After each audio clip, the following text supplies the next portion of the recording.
algunas preocupaciones que alguna comunidad en particular tenía. Así que las cartas tienen destinatario. Y si la carta tiene destinatario, no es lo mismo la forma en que yo le escribo a mi mamá que la forma en que yo le escribo a mi hijo. No es la misma forma en que yo le escribo a mi hijo que la forma en que yo le escribo a mi esposa. Ni es la misma forma, el mismo estilo que yo le escribo a mi esposa que le escribo a ¿quién? Al vecino. Al vecino yo no le digo, mi amor, te extraño mucho. Estoy desesperado por verte. O sea, si mi vecino llega a ver una carta así, va a pensar bien mal de mí, ¿verdad? O sea, fíjese que cuando uno piensa en una carta, uno no solamente tiene que pensar en quién la escribió, tiene que pensar a quién se la escribió. Y también, una vez piensa en a quién se la escribió, tiene que pensar también en el tiempo cuando la escribió. Porque no es lo mismo escribir una carta hoy que cuando yo le escribía las cartas a mis tías, que a mí me convenía mucho porque me daban $1 por escribir una carta, o por lo menos me invitaban a almorzar, me decían no te vayas para que almuerces, ¿verdad? Pero cuando yo le hacía las cartas a mis tías me decían empieza el encabezamiento, porque el encabezamiento era el mismo. Yo espero que al recibo de esta te encuentres gozando de perfecta salud. A.D.G. Adiós, gracias. O sea, ese era el encabezamiento para cualquier carta, ¿verdad? Ahora es totalmente distinto. Mi hija que vive en Brasil se pasa escribiéndome por internet y todavía no he encontrado una carta que me diga espero que al recibo de esta te encuentres gozando. Papi, ¿qué tal? ¿Cómo estás? O simplemente, oye chico, dijiste que me iba a llamar y no me has llamado. O sea, ese protocolo ya pasó. De hecho, ahora es hasta peor, porque ahora hay que pedirle un diccionario a los muchachos que le escriben a uno, porque le abrevian tanto que uno necesita don de discernimiento y de interpretación de lengua para poder entender lo que le escriben a uno. Dice, ¿qué será lo que me...? ¿Verdad? Porque es mediante abreviaciones y ellos piensan que uno está en el mismo mood en el que ellos se encuentran. Bueno, pues uno tiene que pensar en el tiempo también en que se escribió. Así es que cuando uno lee la carta, como cualquier carta en la Sagrada Escritura, uno tiene que percatarse del tono personal en que la carta se escribe. Por ejemplo, usted puede ver una gran diferencia entre la carta que Pablo le escribió a los filipenses y la carta que le escribió a los gálatas, ¿o no la ve?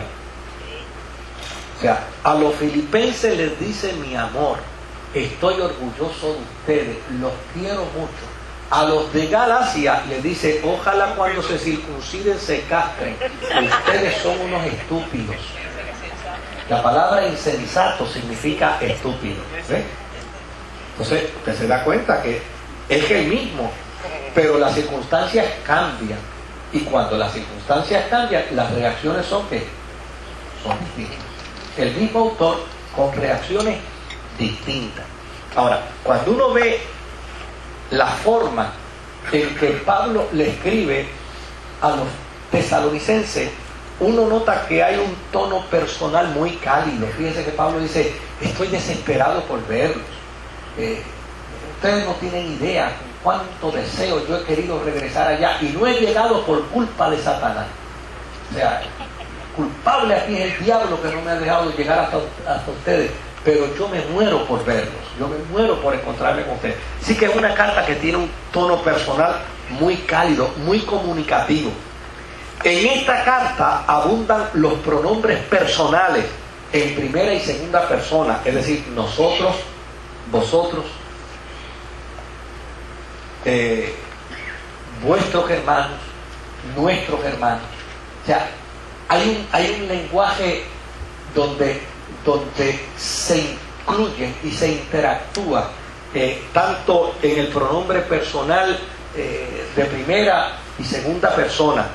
Hay una forma de interpelación directa, o sea, no es esa manera fría como Pablo escribe en su carta a los Corintios, dice, y aquellos que están hablando de mí, que ni siquiera les llama hermanos.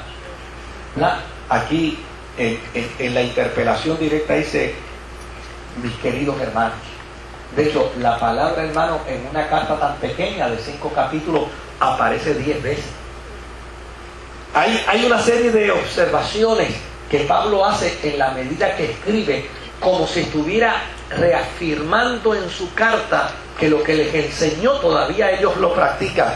Cuando dice, vosotros sabéis, vosotros recordáis, vosotros sois testigos, como queriendo decir, lo que yo les enseñé a ustedes no se les ha olvidado para nada, ustedes lo mantienen casi perfecto. Y desde luego lo que está diciendo con esto Pablo es precisamente, yo no estoy ahí entre ustedes, pero lo que les enseñé ha permanecido en la vida de ustedes. Por el otro lado, es una carta con muchas expresiones afectivas. Por ejemplo, en el capítulo 1 y en el versículo 8 de la carta a los tesalonicenses, encontramos a Pablo diciendo, partiendo de ustedes el mensaje del Señor se ha proclamado no solo en Macedonia y en Acaya, sino en todo lugar, a tal punto que se ha divulgado su fe en Dios, ya que no es necesario que nosotros digamos nada. Es decir, está diciendo, señores, ustedes están dando un testimonio a los...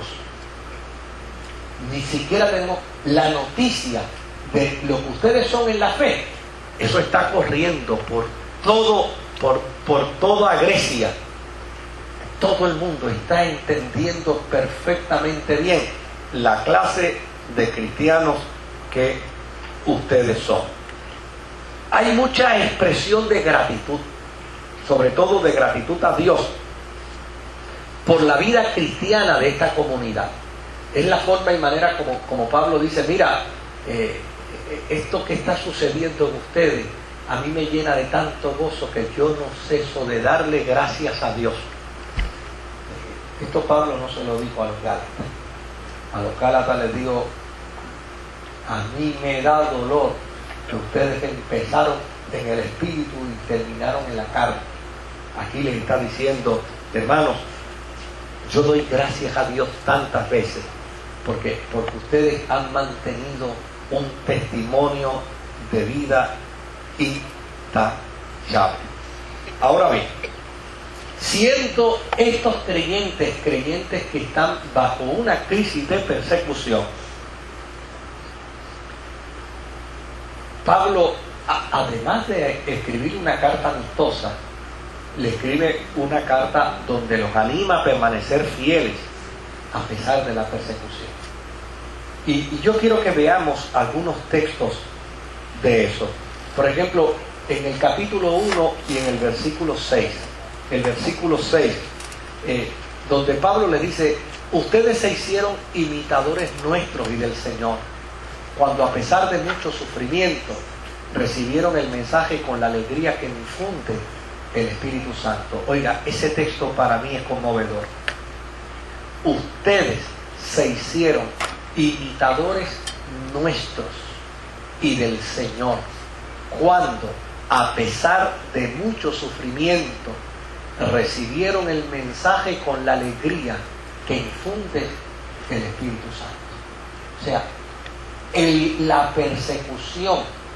la persecución no ha detenido en ustedes la capacidad y el deseo de servir al Señor.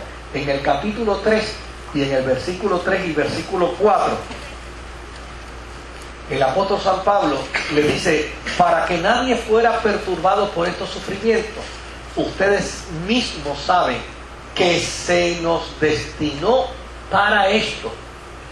Y en el verso 4 dice, pues cuando estábamos con ustedes les advertimos que íbamos a padecer sufrimiento, y así sucedió. Oiga, Pablo está impresionadísimo